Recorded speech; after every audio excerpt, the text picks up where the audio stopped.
అదే RTV app వార్తల్ని క్షణాల్లో చదివే అవకాశం ఉంటుంది. ఒక న్యూస్ పేపర్, ఒక టెలివిజన్ ఛానల్ మీ చేతుల్లో ఎప్పుడూ ఉంటాయి. జైరాబాద్ బీఆర్ఎస్ పార్టీ పార్లమెంట్ అభ్యర్థి గాలి అనిల్ కుమార్ ఇప్పుడిప్పుడే నామినేషన్ మాజీ మంత్రి హరీష్ రావుతో నామినేషన్ పెట్టింది. అందులో భాగంగా మనతో పాటు గాలి అనిల్ కుమార్ ఉన్నారు. సార్ చెప్పండి, ఎట్లా ఉంది ఇప్పుడు ప్రచారం, ఎట్లా ఉంది, ప్రజల్లో ఎటువంటి స్పందన వస్తుందని చెప్పొచ్చు? ఈరోజు తిరుగుతూ ఉంటే జనాలంతా మన సార్ని ఎందుకు ఓడగొట్టుకున్నాం, కేసీఆర్ గారిని ఎందుకు ఓడగొట్టుకున్నాం అనే పశ్చాత్తాపడుతూ ఉన్నారు. ఈరోజు మేము కేసీఆర్ వస్తాడు అనుకున్నాం, కానీ ఇక్కడ మా ఎమ్మెల్యే అనుకోలేము, మేము కేసీఆర్ గవర్నమెంట్ ఫామ్ అవుతుంది అనుకున్నాం, బాధపడుతూ ఉన్నారు. ఎందుకంటే వాళ్ళు ఇచ్చి దొంగ హామీలు ఇచ్చి ఒక్క హామీ కూడా నెరవేర్చకుండా ఆ దొంగ హామీలను నమ్మి తెలంగాణ ప్రజానికాన్ని మొత్తం మోసపోయారు. ఈరోజు కేసీఆర్ గారు అభివృద్ధి చేసిన కానీ కేసీఆర్ సంక్షేమ పథకాలు కానీ ప్రతి ఒక్కరికి చెందింది, ప్రతి కుటుంబానికి చెందింది. ఈరోజు కాంగ్రెస్ పార్టీ వచ్చి ఏ పథకాన్ని కూడా దాన్ని అమలు చేయక సతమవుతూ ఉన్నారు. ఈరోజు మరి అట్లాంటి వ్యక్తులకు మేము ఎందుకు ఓటేసినామని ఇలా బాధపడుతూ ఉన్నారు. రైతులు అయితే చాలా బాధపడతారు. ఈరోజు రైతులు క్వింటాల్కు కొంట అని చెప్పి కొంటలేరు. ఇప్పటికి 500 బోనస్ ఇస్తాను ఇవ్వట్లే. ఎక్కడి ధాన్యం అక్కడ రోడ్ల మీద ఎండపోయి అకాల వర్షాలకు మొలకలు వెళ్తూ ఉన్నాయి. ఈరోజు కొనేటోడు కూడా దిక్కులేదు, కాంటలు కూడా దిక్కులేదు. చాలా రైతాంగం అంతా బాధపడుతూ ఉంది. యువత అంతా కూడా మాకు యువతకు 4,000 రూపాయలు ఇస్తున్నది నిరుద్యోగకి, అది కూడా లేదు. మాకు మా అక్క చెల్లెళ్ళకు 2,500 ఇస్తానండి, అది లేదు. మా అక్క చెల్లెళ్ళకు స్కూటీలు ఇస్తానండి, అది లేదు. పింఛన్లు 4,000 ఇస్తానండి, అది కూడా లేదు.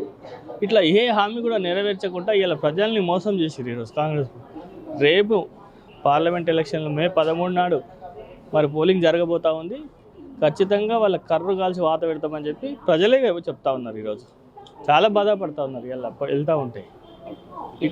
టీవీ డిబేట్లో నేను చూసినట్టయితే కార్యకర్తలు ఒక నూతన ఉత్తేజం వచ్చినట్టే అనుకుంటున్నారా? ఎందుకంటే ఇటువంటి హామీలు నెరవేరకపోవడం వల్ల ఒక ఆత్మవిశ్వాసంతో ముందుకెళ్ళాలి, కార్యకర్తలు ఎవరు కూడా ఆ ఆత్మవిశ్వాసం కోల్పోవద్దని చెప్పి అంటున్నారు. ఆ విషయంలో కార్యకర్తలకు మీరు ఏం చెప్తారు సార్? నేను ఒకటే కార్యకర్తలకు చెప్పేది, రేపు రాబోయే రోజుల్లో ఖచ్చితంగా మనం పార్లమెంట్ సీట్లు ఎక్కువ గెలుచుకుంటున్నాం. గవర్నమెంట్ కూడా అతి త్వరలోనే మనకు ప్రభుత్వం ఏర్పడుతుంది. ఎవరు కూడా అధైర్యపడద్దు, ముందుకు సాగాలి. మనం అందరం కూడా తెలంగాణ ఉద్యమం ఎట్లయితే చేసినామో, తెలంగాణ ఎట్లయితే సాధించుకున్నామో, మళ్ళీ మన ప్రభుత్వం వచ్చేదాకా మనం అదే రకంగా కష్టపడాలని చెప్పి నేను జైరాబాద్ పార్లమెంట్ ప్రజలందరూ కూడా కోరుతాను. అంటే బీజేపీ కాంగ్రెస్ సంబంధించిన వారు చూసుకున్నట్టయితే స్థానికుడు కాదు గాలి అనిల్ కుమార్ అని చెప్పి ఒక విమర్శలు చేస్తున్నారు సార్. ఆ విషయంలో మీరు ఏం చెప్తారు సార్? ఇప్పుడు ఇది పార్లమెంట్ ఎలక్షన్, దీనికి స్థానికుడు అదే ఏముంది? ఇప్పుడు మోడీ గుజరాత్కి వెళ్ళి వచ్చి వారణాసిలో పోటీ చేస్తూ ఉన్నాడు. స్థానిక నేను మెదక్ జిల్లా వాసిని, నాది మాడిగిలో కూడా నా సొంత ఇల్లు ఉంది జైరాబాద్లో. ఎవ్వరు కూడా దాన్ని క్వశ్చన్ చేయట్లేదు. కావాలని చెప్పి కొంతమంది దాన్ని క్రియేట్ చేస్తూ ఉన్నారు. అట్లాంటిది ఏం లేదు. ఈరోజు కాంగ్రెస్ నాయకుడు కానీ బీజేపీ నాయకుడు కానీ ఇద్దరికి గట్టిగా బుద్ధి చెప్పి పంపించేందుకు తయారున్నారు. ఓకే, అంటే కాంగ్రెస్ పార్టీ రాష్ట్రంలో అధికారంలో ఉంది, బీజేపీ పార్టీ దేశంలో అధికారం ఉంది కాబట్టి మీ పార్టీ నుంచి వలసలుగా వెళ్ళిపోతున్నారు. ఆ విషయంలో కార్యకర్తలకు మీరు ఏం చెప్తారు సార్? చివరగా ఇవాళ మేము ఒక్కటే, కార్యకర్తలు ఎవ్వరు కూడా చెక్కు చెదరలే. ఓన్లీ లీడర్షిప్, వాళ్ళ అవకాశాల గురించి, వాళ్ళ ఆస్తులు కాపాడుకోవాలని, వాళ్ళ మీద బెదిరించి, అంటే అధికారం ఉంటుంది కదా, వాళ్ళని బెదిరించి చేసే వాళ్ళ ఆస్తులు ఇది చేసుకోవాలని చెప్పి అధికార పార్టీకి పోతారు. వాళ్ళ ఇంకా ఒక ఓటర్ కూడా లేడు. ప్రతి కార్యకర్త ఇలా స్ట్రాంగ్ అయ్యారు. ఇంకా వాడు పోతే ఇంకా 10 మంది తయారయ్యారు. అట్లా తెలంగాణ ఉద్యమంలో కూడా ఎవరు లీడర్లు లేరు. అంతా ఉద్యమకారులు, పిల్లలే, యూతే తెలంగాణ ఉద్యమాన్ని నడిపి తెలంగాణ తీసుకొచ్చింది. ఇవాళ లీడర్ పోతే భయపడే పార్టీ కాదు ఇది, భయపడే కార్యకర్తలు కాదు.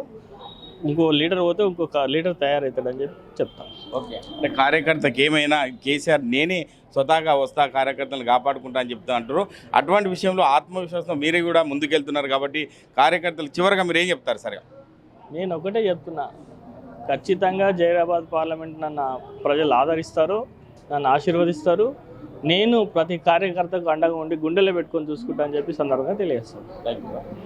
జైరాబాద్ పార్లమెంటు అభ్యర్థిగా నన్ను ఆదరించి గెలిపించాలి, ఎందుకంటే ఇప్పుడున్న కాంగ్రెస్ పార్టీ ఇచ్చిన హామీలను కూడా నెరవేర్చకపోవడం మాకు ఒక ప్లస్ పాయింట్గా మారబోతుంది. కాబట్టి రాబోయే రోజుల్లో జైరాబాద్ పార్లమెంట్ అభ్యర్థిగా నేను గెలవడానికి సిద్ధంగా ఉన్నానని చెప్పి గాలి అనిల్ కుమార్ చెప్తున్నారు. కెమెరామెన్ నెల్లూరుతో మహేష్, ఆర్టీవీ, ఉమ్మడి మెదక్ జిల్లా. నమస్తే అండి.